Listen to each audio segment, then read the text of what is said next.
No es para cualquiera tener 13 años de presencia en selección y dentro de esos periodos a nivel de selección nacional hay dos hitos importantísimos, que es haber conseguido 2 campeonatos sudamericanos, que volviendo, retrotrayéndonos a lo del principio, eso es gloria, bicho, eso es gloria pura. Yo creo que sí. Recuerdo cuando salimos campeones del 95 y después de la postre del 97, el profe Mene y Víctor, un día charlando, nos decían: muchachos, ustedes no se dan cuenta de lo que hemos conseguido. Lo que pasa es que hoy en día, en ese año del 97, esto nos parece un título más, pero con el correr del tiempo van a ver la magnitud que tiene esto. Y la realidad es esa: hoy estamos prácticamente a 20 años, y ese fue el último que se consiguió. La importancia que tiene es tremenda, ¿no? Y ahí es cuando vos ves la gloria que tienen aquellos dos equipos que conseguimos Sudamericano 95 acá, que ya hacía muchos años que no se conseguía a nivel local, después de creo que fue en el 81, que había estado el Tato y una serie de jugadores importantísimos, y después conseguir el título sudamericano afuera del país y consecutivo con el del 95, hacía casi 42 años que no se conseguía, y no conseguimos más títulos. Entonces la importancia la empezamos a ver, como decía el profe, la empezamos a ver cuando pasa el tiempo, ¿no? Así que feliz de haber integrado aquellos planteles, ¿no? La de Venezuela fue impresionante. No, ¿no? eso fue, aparte está plagada con esto. Yo creo que podríamos tener 2, 3, 4 programas con esto. Recuerdo que Víctor, o sea, armamos 95, éramos los que teníamos la responsabilidad de ganar porque lo habíamos organizado acá y bueno, eso era un peso extra. Pero después cuando vamos a Venezuela había empezado un recambio en la selección, otro recambio en la selección uruguaya, donde ya estaba integrándose Nicolás Mazarino, que era muy jovencito, en unas grandes condiciones, pero era jovencito, y después se había cambiado Granger por Fito Medric, y Víctor en su inteligencia armó un plantel más de hombres para ir a jugar, si bien trajo a Nico que era jovencito, más de hombres para ir a jugar a Venezuela, porque ir a jugar a Venezuela y sacarle el título allá no era changa. Ellos armaron, así como nosotros organizamos el nuestro acá, ellos organizaron el de ellos allá, con jugadores que estaban en la NBA, con un color tremendo, en el lugar donde había más calor de todo Venezuela, sí, el que clima era Maracaibo, preponderante para y además siempre lo sufrimos los uruguayos. Sin duda, aparte era un estadio que tenía aire acondicionado, pero no funcionaba, justo en el torneo no funcionó, nunca funcionó el aire acondicionado, o casualidad. Estaba organizado para ellos, ¿no? Y bueno, entonces Fito ahí jugó un papel importante, ¿tá? Y Víctor ya lo conocía, era un jugador veterano, pero lo conocía, infundía muchísimo respeto, y sobre todo con los venezolanos, que ya habían tenido problemas acá en Uruguay. Antes de que yo integrara la selección, se había armado una batabola en el cilindro municipal descomunal, y cada vez que se encontraban por ahí en torneo había un lío de piñas. La previa había sido muy buena. Sin duda. Entonces Fito en ese sentido causaba un respeto importante y no se metía nadie con nosotros porque teníamos el Fito, ¿entendés? Entonces ahí estaba salado. Pues el hombre fue guardaespaldas de Noriega en su momento, sí, sí. Entonces me acuerdo que Butler, otro panameño que era gigante, un día en el ascensor, hablando de Fito: ustedes tienen a Fito, sí, no, con Fito no me meto. Y medía 2,5 metros y era ancho como era yo. Y se dice: te mato con las manos. Entonces, claro, todo eso contaba, y Víctor sabía. Entonces, cuando fuimos allá a Venezuela, terminamos consiguiendo el título justamente porque le ganamos al local. En la serie final le ganamos al local. No le podemos ganar a Brasil, pero Venezuela sí le gana a Brasil, y ese vamos a decir, ese triunfo del último partido nos da el título a nosotros y el vicecampeonato a Venezuela. Si ganaba Brasil, el campeón era Brasil, y nosotros pasábamos a la tercera posición. Que hubiese sido lo más normal que siempre. Que hubiera Brasil sido o Argentina lo más normal. Son los... Eran las potencias, ¿no? Y Venezuela estaba muy fuerte, todavía tenía jugadores veteranos, pero tenía, ya te digo, un jugador que estaba en NBA y otros jugadores que estaban compitiendo a nivel europeo muy fuerte. Pero bueno, Uruguay fue, y como siempre, les arruinó, la gran aguafiesta de los locales. Sí, sin duda. Hasta las bochas creo que vamos en los locales. Una cosa increíble. Pero bueno, fue un hito fantástico realmente ese, y no lo pudimos coronar lamentablemente con una clasificación a una Olimpiada o un Mundial, que hubiera sido muy lindo, ¿no? Al otro año nosotros teníamos el premundial o el preolímpico, no recuerdo bien, acá en el cilindro, y ahí fue cuando Víctor tuvo aquel ataque al corazón, y bueno, eso tergiversó un poquito todas las cosas y no conseguimos esa clasificación, que como que el equipo había madurado para llegar a eso, pero ahí se nos escapó. En el comienzo, ¿cuál era tu imagen de jugador? Decir, qué jugador de que vos te acuerdas cuando empezaste, que ya ratificaba en primera, que era jugador de selección. ¿Quién fue el jugador que, digamos, que encerraba en tu mente decir, lo que juega esto? Y mirá, uruguayo, o capaz con algún extranjero que haya. En realidad yo no tenía un jugador que dijera yo me quiero parecer a ¿no? No, pero digo a nivel imagen de decir. Yo copiaba mucho, yo crecí mucho en mi juego basquetbolístico copiándole las mejores cosas que hacían cada uno. Yo sabía lo que hacía bien cada uno, era mi responsabilidad, yo tenía que saber, yo era el defensa del equipo siempre, y tenía que saber qué era lo que hacía bien el mejor del otro cuadro, cuál era el defecto que tenía y cuál era la virtud que tenía. Entonces, recuerdo una, por ejemplo, a mí me tocó marcar a Oscar Smith.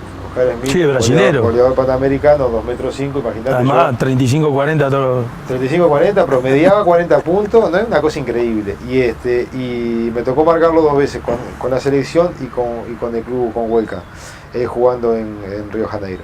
Y me costó encontrarle el punto débil, porque era mucho más alto que yo, no erraba.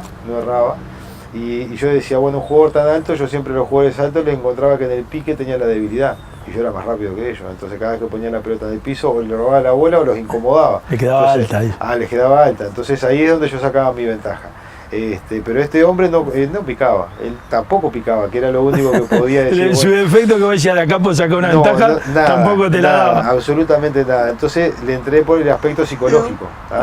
Le voy a atormentar tanto, a molestarlo tanto y hacer que él juegue un partido personal conmigo y que se olvide del equipo.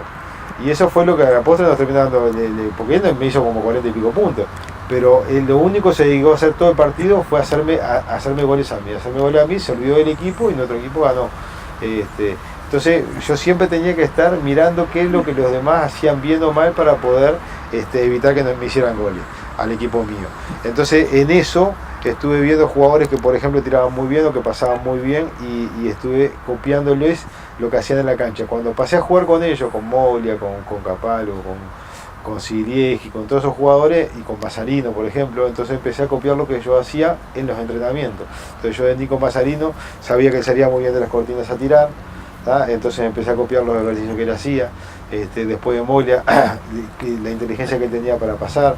Después de Capalo me hubiera gustado copiarle el pique y el dribbling, pues nunca me salió. Pero intentaba, ¿no? Todos los años intentaba mejorar alguna de las falencias que yo tenía. Y por ahí ya te digo, después el más completo acá en Uruguay, de lo que yo vi, lo que me tocó vivir y marcar, el Tato López. Un jugador que el único defecto que tenía, o la parte que yo podía encontrar, eran dos. Era el pique alto que él tenía, que yo lo incomodaba, y después que había un mano a mano especial en el cual, claro, yo era muy molesto. Yo siempre digo, ¿no? Si yo nunca te metí un bocado y vos, pibe, qué molesto que sos. Escuchame, con una vuelta, mirá, estábamos jugando Estocolmo en Neptuno, en la cancha de Neptuno, y claro, yo era una pesadilla, era 10 veces peor que ahora joven, imagínate. Ya estaban calentando yo, claro. El bicho, sí, de vuelta. Sí. Si yo fuera si alguien me marcaba como marcaba yo, ya le hubiera pegado una trompada, porque una cosa horrible. Pero bueno, el hombre me tenía que fumar, no le quedaba más remedio. Y entonces lo empecé a marcar y empezó, y mirá, el técnico era el Paco Bolaña, el Paco Bolaña. ¿Qué es esto que me encajaste? Le decía, ¿qué es esto que me encajaste? Sacame todo arriba, no lo aguanto más. Y así lo tuve todo el partido, hasta que en un momento él pica una pelota alta y ya no me quedaba para pasar ni por un lado ni por él, me tiré por los caños para robarle la pelota. Pero es una cosa que nunca se había visto un ser humano que pase por abajo de los cañones para robar una bola. El tipo no me aguantaba más. Y en un momento me dice, pibe, me tenés podrido, pibe. Ahora voy a ir al ataque, me voy a postear, te voy a llevar para atrás, voy a girar, te voy a amagar, te vas a comer el amague, y voy a dar un paso de adelante y te voy a hacer el gol. ¿Entendiste? Yo ni escuchaba lo que me decía, yo seguía corriendo en todas las cosas mías. Vos sabés que fuimos para el ataque, se puso en el poste y me hizo exactamente lo que me dijo que me iba a hacer. Y y me hizo el gol y yo me comí el amague y yo después que me comí el amague digo que no me avisó. Que no me haga el gol y la pelota entró y pasa por hablar y me dice, ¿viste, pibe? La puta madre. Y bueno, son cosas del Vasco. Yo no hablaba mucho con los rivales, yo los molestaba, pero sí los iba. No, y si te hablaba es como si fuera hoy en el fútbol, un volante marca los que ponen atrás, los que juegan bien. El tipo está enfocado en su trabajo. Y lo de central, lo va sacando del juego, de su utilidad, de su... Que después llega un momento que lo único que quieres es hacerte un caño, pasarte, pero están 10 tipos mirando. En el básquet lo mismo, es que uno esté con la pelota y los otros 4 estén inútiles, ¿viste? Entonces ahí es donde yo sacaba el rédito. Pero acá en Uruguay era lo más completo que había. Te jugaba en el poste, te subía la pelota, no erraba. Si lo cortabas sobre el final del partido te ponía los tiros libres. Tenía, de alguna manera, después lo fui adquiriendo yo, ¿no? Tenía, no te digo que un beneficio de los jueces, pero sí se había ganado por ahí un crédito. La protección, un crédito. Ahí claro. está, es como digo yo, esto es una cuestión de créditos, ¿me entendés? Vos te vas ganando los créditos y después, bueno, hay que pagar derecho de piso, a mí me tocó pagar derecho de piso, y después cuando fui creciendo en mi carrera, habrá sido a la inversa, supongo yo, pero la vida es así, ¿no? Es así. Bicho, ¿cuál, si tuvieras que nombrar 2 o 3 técnicos que te hayan marcado o te hayan asesorado, te hayan sugerido, te hayan aconsejado cosas que las pudiste aplicar, y suele pasar cuando estamos abajo, claro, yo en otro deporte, que son aplicables no solo al fútbol, sino a la vida? Mirá, esos locos te agarran, te ponen el brazo arriba de los hombros. Obviamente, yo siempre les digo, yo también hice el curso técnico y he dirigido chiquilines, y siempre le digo a los chiquilines, ustedes a lo largo de su carrera van a tener un sinfín de técnicos, ustedes tienen que tratar de tomar las cosas positivas de cada uno de ellos, que todos tienen algo, no importa qué tan malo a ustedes les parezca, para su beneficio personal, y siempre tener la mente abierta y escuchar. Pero obviamente unos te marcan más que otros, ¿no? Y a lo largo de mi carrera, digo, para arrancar nomás, Manolo Buller, que fue el técnico mío en mini, en las categorías chicas, me enseñó todas las bases del básquet durante muchos años. Eso fue lo que me nutrió hasta el primero, por decirte de alguna manera. Después ahí me tuve que empezar a perfeccionar. Ahí entra el Paco Bolaña como técnico y empieza a ver algo en mí como para que pudiera ser un jugador importante. Y Paco tenía calle, ¿no? Paco tenía calle.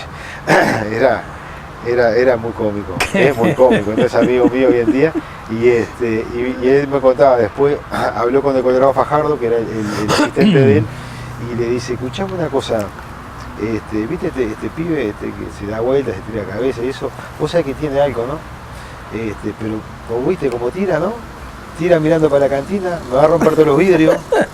¿Te animás a agarrármelo y a enseñarme a tirar? Y el Colorado lo mira y dice, Paco, me mandaste a la guerra, porque era una cosa horrible tirando. Y el Colorado con su paciencia, yo lo que tenía era voluntad. Entonces él me dijo, mira, si yo te enseño la técnica y vos repetís, vos vas a embocar, a pie firme vas a embocar y después vas a seguir mejorando. Vos decime cómo, y ahí me pasé horas y horas de verano, en el calor que hacía en la cancha de Estocolmo bajo esa chapa, repitiendo las cosas que él me decía. Ese fue uno de los primeros técnicos a nivel profesional, el primer técnico a nivel profesional que me catapultó. Y después vino Víctor, obviamente, toda esa época de selección y el pasaje por Hueca, que fueron 8 años, ¿no? 2 semifinales, 4 campeonatos y 2 finales. Ya se llega a tener una amistad con respeto, ¿no? Una cosa increíble. Aparte Víctor te enseñaba no solamente el básquet, sino de la vida, ¿me entendés? Entonces él tenía, con mucha inteligencia, nos mostraba todo un paralelismo, ¿no? Entonces él decía, el básquetbol es como la vida, para disfrutarla hay que hacerla simple. Entonces lo más difícil del básquetbol es que el básquet salga simple. Entonces cuando nosotros logremos en esa simpleza mejorar los detalles, vamos a disfrutar del básquetbol y vamos a ser efectivos. Y así era, digo, el juego con Víctor era muy simple, ¿no? Muy intuitivo, muy simple, pocos movimientos, pero todos sabíamos qué rol cumplíamos y lo hacíamos a la perfección. Entonces ahí él sacaba lo mejor de cada uno de nosotros, ¿no? Después yo digo, yo llevo 29 años de carrera, ¿no? Ininterrumpida, es como si fueran dos carreras separadas, ¿no?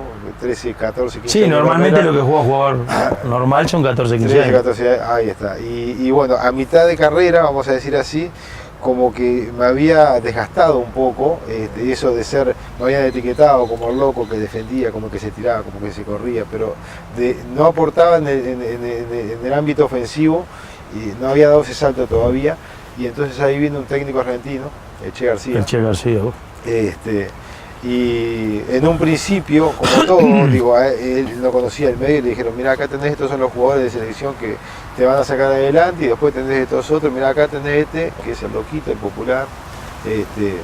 Le dijeron, mira, tenelo para este sudamericano del 2003, me acuerdo, que es acá en Uruguay, que viste que el tema de la gente y todo lo demás, pero después teníamos unos torneos afuera que tipo, usarlo acá y después, tranquilo, ¿no? Ya tuvo sus años en la selección.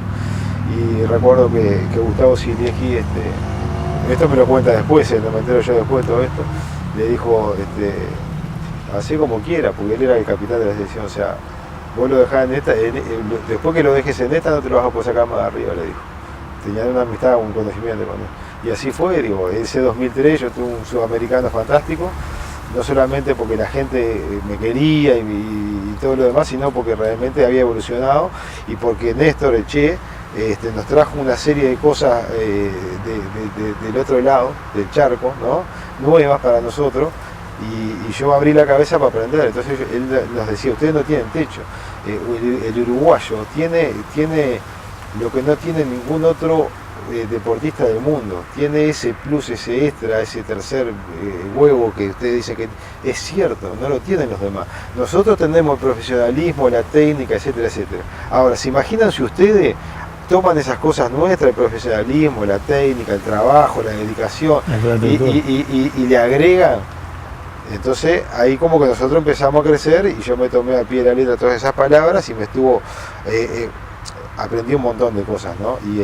Y ahí digo, como que fue un empuje extra, tenía 34 años y empecé a jugar el mejor básquet, ¿no? A partir de ahí, no solamente en defensa, sino que también en ataque. Después de eso, después de ese pasaje que tuve en la selección, él me recomienda para ir a Peñarol de Mar del Plata, ¿tá? En Peñarol de Mar del Plata como extranjero era el bicho más raro que se te pudiera ocurrir, porque en Argentina primero llevaban negros, segundo negro de 2 metros. Y si iba algún chiquito era negro igual y rapidísimo y le hundía y todo lo demás. Y acá fue uno blanquito que no la hundía, y que trajeron, que vos no te preocupes, que te va a revolucionar todo como para que se salgan del descenso. Peñarol de Mar del Plata es el único equipo de Argentina que nunca había perdido la categoría. Para ellos salvarse del descenso era más que un campeonato. Y bueno, y ese año conseguimos el objetivo. O sea, yo fui a jugar simplemente, no sabía de la magnitud que tenía esto hasta que lo conseguimos. Hasta que lo viviste. Cuando lo viví, cuando lo conseguimos, volvimos, me acuerdo nos habíamos hablado en Sunchales, un partido antes de terminar el torneo, tuvimos a la llegada de Mar del Plata una caravana de 2 kilómetros de gente esperando, ¿no? Nos victoriaron como si hubiéramos sido campeones. Qué increíble. Yo fui como recambio de extranjero, el último recambio de extranjero, y estaba muy mal el equipo, había ganado un partido solo de visitante, y conseguimos una serie de triunfos importantes, y ya te digo, la pasión con la que lo vivieron fue para mí rarísimo, ¿viste? Escuchar eso de uruguayo en la tribuna, el tercer cuarto partido, te ponía la piel de gallina, ¿viste? Y ya te digo, después, 4 o 5 años después, cuando Peñarol de Mar del Plata sale campeón de América, viene a jugar a Uruguay contra Defensor, y yo me fui a ver, yo estaba jugando en Atenas, después del entrenamiento me fui a ver el segundo tiempo, y bajaron los hinchas de la barra de Peñarol, y se me arrimaron, ¿viste? Y ¿te acordás de nosotros, Luis? Me decían, bicho. Sí, claro que me acuerdo. Mirá, nosotros queríamos bajar porque te queríamos agradecer. Agradecer, sí, porque hoy estamos jugando estas instancias de semifinales de la liga porque vos fuiste allá y nos salvaste el descenso. Qué lindo, ¿no? Y a partir de ahí nosotros crecimos y ahora podemos ser campeones de América, así que queríamos agradecerte. ¡Pah! Qué bonito. Me desarmó porque uno no espera una cosa así. No, y es el agradecimiento que siempre pongo arriba. Capaz que soy repetitivo, reiterativo. El uruguayo le cuesta agradecer las cosas. Ya venimos, bicho. Vamos arriba. Ya estamos, seguimos con la próxima del bicho Silveira.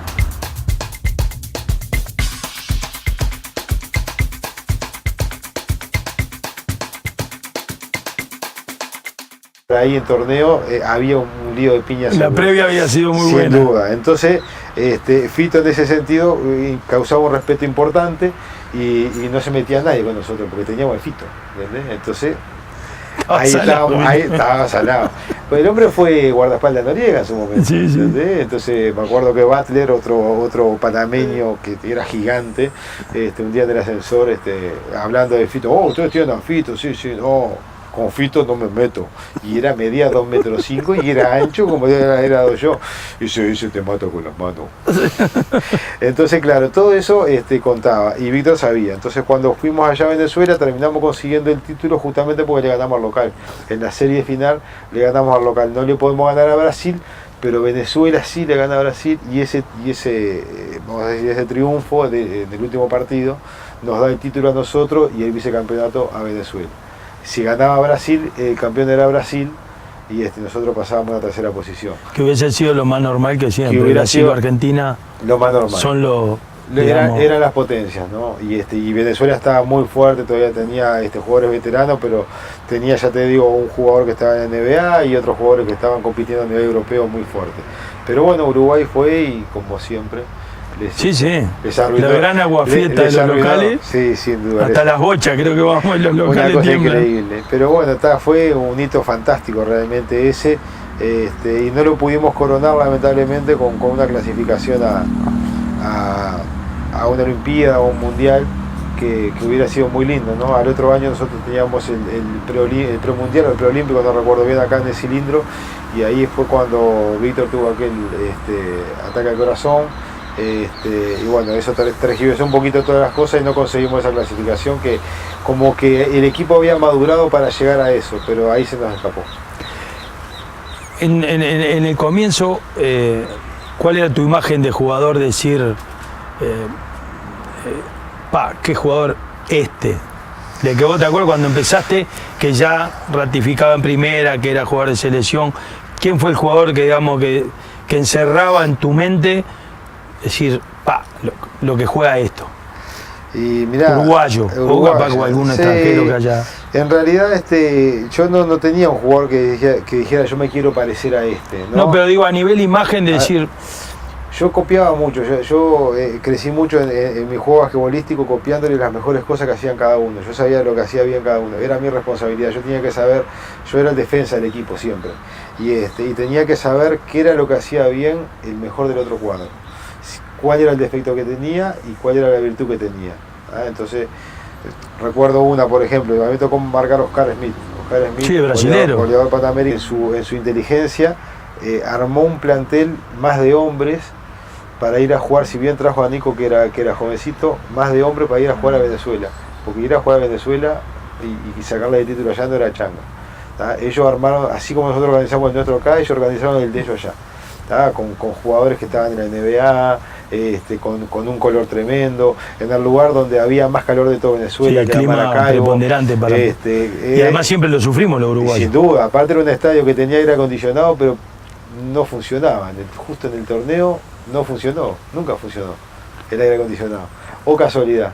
Estaba organizado para ellos, ¿no? Y bueno, entonces Fito ahí jugó un papel importante, y Víctor ya lo conocía, era un jugador veterano, pero lo conocía, infundía muchísimo respeto y sobre todo con los venezolanos, que ya habían tenido problemas acá en Uruguay, antes de que yo integrara la selección, se había armado una batagola en el cilindro municipal, descomunal, y cada vez que se encontraban por ahí en torneo, había un lío de piñas. La previa había sido muy buena. Sin duda. Entonces, Fito en ese sentido causaba un respeto importante y no se metía nadie con nosotros porque teníamos el Fito, ¿entendés? Entonces, ahí estaba salado.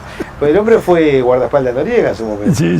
Entonces me acuerdo que Butler, otro panameño que era gigante, un día en el ascensor, hablando de Fito, ustedes tienen a Fito, sí, no. Con Fito no me meto.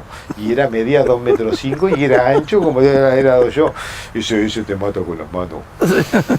Entonces, claro, todo eso contaba. Y Víctor sabía. Entonces, cuando fuimos allá a Venezuela, terminamos consiguiendo el título justamente porque le ganamos al local. En la serie final le ganamos al local. No le podemos ganar a Brasil, pero Venezuela sí le gana a Brasil. Y ese vamos a decir, ese triunfo del último partido nos da el título a nosotros y el vicecampeonato a Venezuela. Si ganaba Brasil, el campeón era Brasil y nosotros pasábamos a la tercera posición. Que hubiese sido lo más normal que siempre. Que hubiera Brasil sido o Argentina lo más normal. son los... Eran las potencias, ¿no? Y Venezuela estaba muy fuerte, todavía tenía jugadores veteranos, pero tenía, ya te digo, un jugador que estaba en NBA y otros jugadores que estaban compitiendo a nivel europeo muy fuerte. Pero bueno, Uruguay fue y como siempre les arruinó. La gran aguafiesta de los locales, sí, sin duda. hasta las bochas creo que vamos en los locales. Una cosa tiemblan. increíble. Pero bueno, fue un hito fantástico realmente ese, y no lo pudimos coronar lamentablemente con una clasificación a una Olimpiada o un Mundial que hubiera sido muy lindo, ¿no? Al otro año nosotros teníamos el premundial o el preolímpico, no recuerdo bien, acá en el Cilindro, y ahí fue cuando Víctor tuvo aquel ataque al corazón, y bueno, eso tergiversó un poquito todas las cosas y no conseguimos esa clasificación, que como que el equipo había madurado para llegar a eso, pero ahí siendo un técnico argentino, el Che García. Y en un principio, como todo, digo, él no conocía el medio y le dijeron, mira, acá tenés, estos son los jugadores de selección que te van a sacar adelante, y después tenés estos otros, mira, acá tenés que es el loquito, el popular. Le dijeron, mira, tenelo para este sudamericano del 2003, me acuerdo, que es acá en Uruguay, que viste que el tema de la gente y todo lo demás, pero después teníamos unos torneos afuera que tipo, usarlo acá y después, tranquilo, ¿no? Ya tuvo sus años en la selección. Y recuerdo que Gustavo Sileski, esto me lo cuenta después, no me entero yo después de todo esto, le dijo, así como quiera, porque él era el capitán de la selección, o sea, vos lo dejás en esta, después que lo dejes en esta no te lo vas a poder sacar más de arriba, le dijo. Tenían una amistad, un conocimiento con él. Y así fue, digo, ese 2003 yo tuve un sudamericano fantástico, no solamente porque la gente me quería y todo lo demás, sino porque realmente había evolucionado y porque Néstor Che nos trajo una serie de cosas del otro lado del charco, ¿no? Nuevas para nosotros, y yo abrí la cabeza para aprender. Entonces él nos decía, ustedes no tienen techo, el uruguayo tiene lo que no tiene ningún otro deportista del mundo, tiene ese plus, ese extra, ese tercer huevo que usted dice que es cierto, no lo tienen los demás. Nosotros tenemos el profesionalismo, la técnica, etcétera, etcétera. Ahora, ¿se imaginan si ustedes toman esas cosas nuestras, el profesionalismo, la técnica, el trabajo, la dedicación, y le agregan? Entonces ahí como que nosotros empezamos a crecer y yo me tomé a pie de la letra todas esas palabras y me aprendí un montón de cosas, ¿no? Y ahí digo, como que fue un empuje extra, tenía 34 años, y empecé a jugar el mejor básquet, ¿no? A partir de ahí, no solamente en defensa, sino que también en ataque. Después de eso, después de ese pasaje que tuve en la selección, él me recomienda para ir a Peñarol de Mar del Plata, ¿tá? En Peñarol de Mar del Plata como extranjero era el bicho más raro que se te pudiera ocurrir, porque en Argentina primero llevaban negros, segundo negro de 2 metros, y si iba algún chiquito era negro igual y rapidísimo y le hundía y todo lo demás, y acá fue uno blanquito que no la hundía, y que trajeron, que vos no te preocupes, que te va a revolucionar todo como para que se salgan del descenso. Peñarol de Mar del Plata es el único equipo de Argentina que nunca había perdido la categoría. Para ellos salvarse del descenso era más que un campeonato. Y bueno, y ese año conseguimos el objetivo. O sea, yo fui a jugar simplemente, no sabía de la magnitud que tenía esto hasta que lo conseguimos. Hasta que lo viviste. Cuando lo viví, cuando lo conseguimos, volvimos, me acuerdo nos habíamos hablado en Sunchales, un partido antes de terminar el torneo, tuvimos a la llegada de Mar del Plata una caravana de 2 kilómetros de gente esperando, ¿no? Nos victoriaron. Sino a la vida. Y mirá, te loco, te agarran, te ponen el brazo arriba a los hombros. Obviamente, yo siempre les digo, yo también hice el curso técnico y he dirigido chiquilines, y siempre les digo a los chiquilines, ustedes a lo largo de su carrera van a tener un sinfín de técnicos, ustedes tienen que tratar de tomar las cosas positivas de cada uno de ellos, que todos tienen algo, no importa qué tan malo a ustedes les parezca, para su beneficio personal, y siempre tener la mente abierta y escuchar. Pero obviamente unos te marcan más que otros, ¿no? Y a lo largo de mi carrera, para arrancar nomás, Manolo Uller, que fue el técnico mío de mini, en las categorías chicas, me enseñó todas las bases del básquet durante muchos años. Eso fue lo que me nutrió hasta el primero, por decirte de alguna manera. Después ahí me tuve que empezar a perfeccionar. Ahí entra el Paco Bolaña como técnico y empieza a ver algo en mí como para que pudiera ser un jugador importante. Paco tenía calle, ¿no? Paco tenía calle. Era muy cómico, es muy cómico, no es amigo mío hoy en día. Y él me contaba, después habló con el Colorado Fajardo, que era el asistente de él, y le dice, escuchame una cosa, viste este pibe que se da vueltas, se tira la cabeza y eso, vos sabés que tiene algo, ¿no? Pero vos viste cómo tira, ¿no? Tira mirando para la cantina, me va a romper todos los vidrios. ¿Te animás a agarrármelo y a enseñarme a tirar? Y el Colorado lo mira y dice, Paco, me mandaste a la guerra, porque era una cosa horrible tirando. Y el Colorado con su paciencia, yo lo que tenía era voluntad. Entonces él me dijo, mira, si yo te enseño la técnica y vos repetís, vos vas a embocar, a pie firme vas a embocar y después vas a seguir mejorando. Vos decime cómo, y yo y ahí me pasé horas y horas de verano en el calor que hacía en la cancha de Tecuelma bajo esa chapa, repitiendo las cosas que él me decía. Ese fue uno de los primeros técnicos a nivel profesional, el primer técnico a nivel profesional que me catapultó. Y después vino Víctor, obviamente, toda esa época de selección y el pasaje por Huelca, que fueron 8 años, ¿no? 2 semifinales, 4 campeonatos y 2 finales. Y ya se llega a tener una amistad con respeto, ¿no? Una cosa increíble. Aparte Víctor te enseñaba no solamente el básquetbol, sino de la vida, ¿me entendés? Entonces él tenía, con mucha inteligencia, nos mostraba todo un paralelismo, ¿no? Entonces él decía, el básquetbol es como la vida, para disfrutarla hay que hacerla simple. ¿Ah? Entonces lo más difícil del básquetbol es que el básquet salga simple. Entonces cuando nosotros logremos en esa simpleza mejorar los detalles, vamos a disfrutar del básquetbol y vamos a ser efectivos. Y así era, digo, el juego con Víctor era muy simple, ¿no? Muy intuitivo, muy simple, pocos movimientos, pero todos sabíamos qué rol cumplíamos y lo hacíamos a la perfección. Entonces ahí él sacaba lo mejor de cada uno de nosotros, ¿no? Después yo digo, yo llevo 29 años de carrera, ¿no? Ininterrumpida, es como si fueran dos carreras separadas. Te mato con las manos. Entonces, claro, todo eso contaba y Víctor sabía. Entonces, cuando fuimos allá a Venezuela, terminamos consiguiendo el título justamente porque le ganamos al local. En la serie final le ganamos al local. No le podemos ganar a Brasil, pero Venezuela sí le gana a Brasil y ese vamos a decir, ese triunfo del último partido nos da el título a nosotros y el vicecampeonato a Venezuela. Si ganaba Brasil, el campeón era Brasil. Y nosotros pasábamos a la tercera posición. Que hubiese sido lo más normal que siempre. Que Brasil o Argentina lo más normal. Son los... Eran las potencias, ¿no? Y Venezuela estaba muy fuerte, todavía tenía jugadores veteranos, pero tenía, ya te digo, un jugador que estaba en NBA y otros jugadores que estaban compitiendo a nivel europeo muy fuerte. Pero bueno, Uruguay fue y como siempre... Les arruinó, la gran aguafiesta de los locales, sí, sin duda. Hasta las bochas creo que vamos en los locales. Una cosa increíble. Pero bueno, fue un hito fantástico realmente ese, y no lo pudimos coronar lamentablemente con una clasificación a una Olimpiada o un Mundial que hubiera sido muy lindo, ¿no? Al otro año nosotros teníamos el premundial o el preolímpico, no recuerdo bien, acá en el cilindro, y ahí fue cuando Víctor tuvo aquel ataque al corazón. Y bueno, eso tergiversó un poquito todas las cosas y no conseguimos esa clasificación que como que el equipo había madurado para llegar a eso, pero ahí se nos escapó. En el comienzo, ¿cuál era tu imagen de jugador? Decir, qué jugador de que vos te acuerdas cuando empezaste, que ya ratificaba en primera, que era jugador de selección. ¿Quién fue el jugador que digamos que encerraba en tu mente decir, lo que juega esto? Y mirá, uruguayo o capaz con algún extranjero que haya... En realidad yo no tenía un jugador que dijera yo me quiero parecer a No, pero digo a nivel imagen de decir... Yo copiaba mucho, yo crecí mucho en mi juego basquetbolístico copiándole las mejores cosas que hacían cada uno. Yo sabía lo que hacía bien cada uno, era mi responsabilidad, yo tenía que saber, yo era el defensa del equipo siempre. Y tenía que saber qué era lo que hacía bien el mejor del otro jugador. Cuál era el defecto que tenía y cuál era la virtud que tenía. Entonces, recuerdo una, por ejemplo, a mí me tocó marcar a Oscar Smith.